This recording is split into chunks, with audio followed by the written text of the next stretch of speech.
overcoming demonic strongholds in your life. And when I talk about demonic strongholds, for me, this applies to depression, this applies to anxiety, social anxiety, lack of confidence, doubt, fear, worry, overthinking. Those are all demons. Those are all parasites that plague your mind, that infiltrate your heart. They take over. They tend to take over.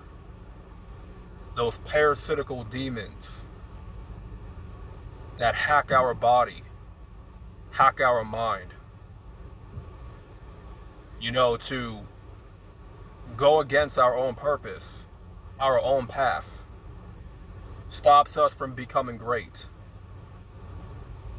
And I'm telling you, like the past few months for me, because I've been really dwelling into the generational curses that I have been plagued with in my life.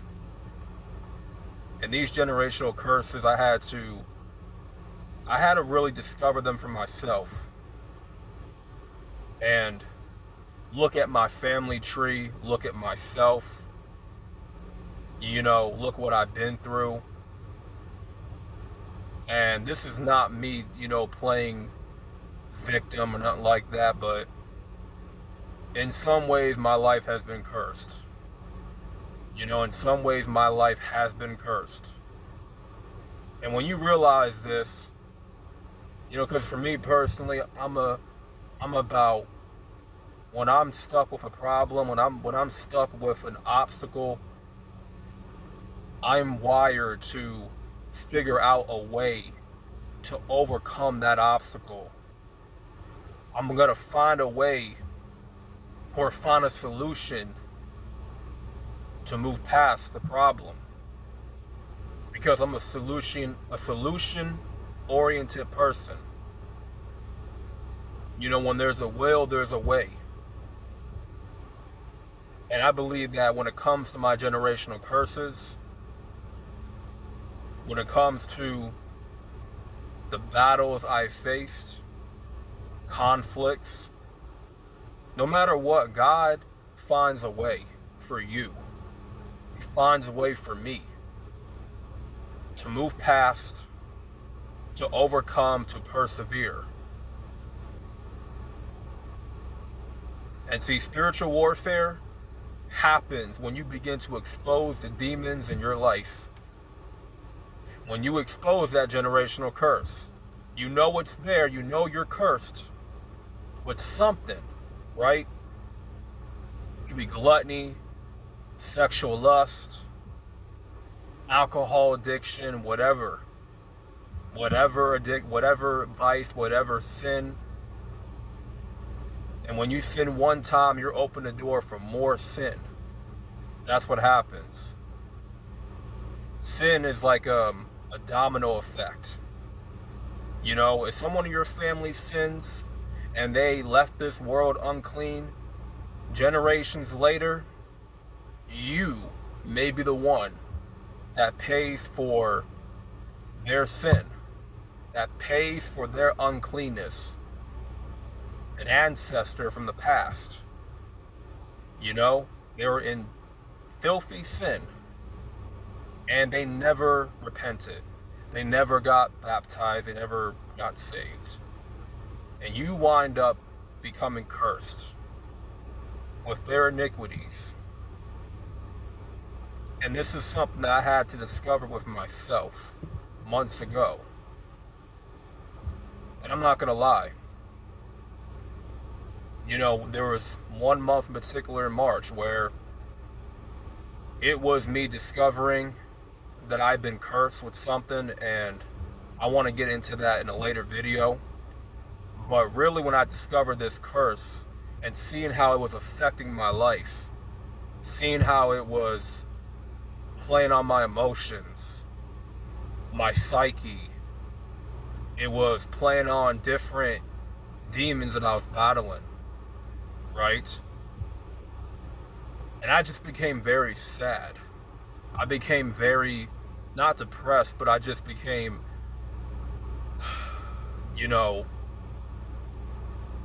I was really in my emotions, right? Behind the scenes, had a lot of days where I was crying, weeping, and I felt a lot of pain, internal pain, you know? And then the only thing I could really do, because I know for me personally, I can't talk to a lot of people. I don't got a lot of people in my life to talk to. YouTube, making this video, that's my therapy. You know, this is kind of like my therapy right here, right? You know what I'm saying? Talking to you guys. Venting a little bit. Because there's really no one that I can talk to about this type of thing when it pertains to spiritual warfare. Because a lot of God's chosen ones, the individuals that are walking a narrow path, you are going to deal with spiritual warfare. You know, when you level up, when you begin to expose the demons that's in your life, when you begin to overcome demonic strongholds that's been plaguing your life, you're going to feel the chastening of God. You're going to feel a lot of contempt. You're going to feel a lot of sadness from time to time. You know? And when we're dealing with spiritual warfare, you know, we have to pray and we have to fast. I'm not saying that you have to fast. It's really up to you if you want to fast. Praying is a must. You know, we have to strengthen our prayer life. And in the past, my prayer life has not been very good. It hasn't. It's been very weak. And I said to myself, you know what? I need to work on that. I need to improve on my prayer life. You know, ask God to deliver me from addiction, deliver me from all these demonic strongholds that's been plaguing my life. You know? And you see, fasting and prayer is spiritual labor that you have to, or you can practice, right? But I would say it's a requirement, because without those two things, you know, those demons in you cannot be casted out. They just can't. You got a demon inside you. I mean, how can you not try to fast? How can you not try to pray for deliverance? How can you not try to seek the Lord? That's the only way. That's the only way that you can go. There's no other way. For me, there's only one God. I don't serve no other God. I don't serve no Buddha. I don't serve no Islam God. None. Not at all.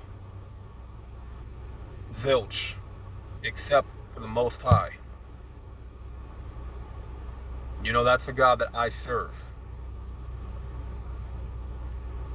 And so, right now,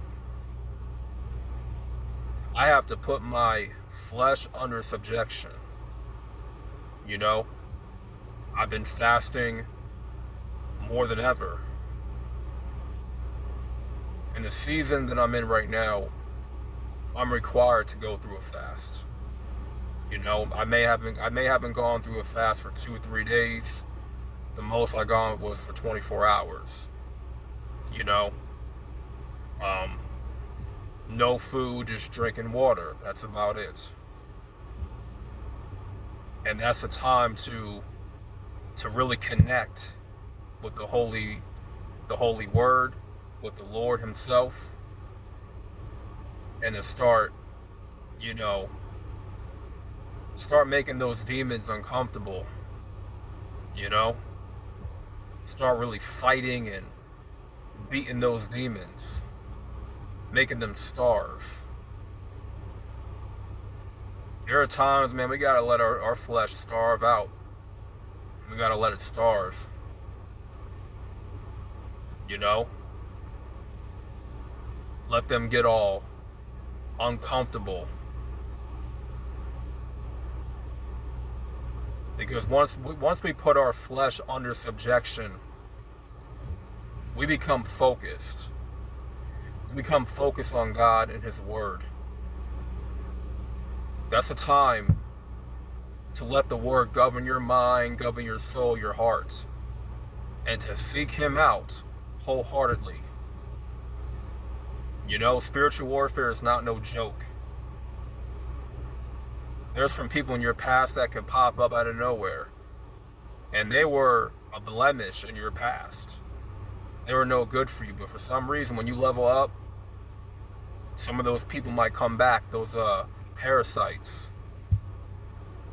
And you know they ain't coming back for good reason. You know they ain't coming back to be on your team. No. See, there's not a lot of people on my team, and I realize that.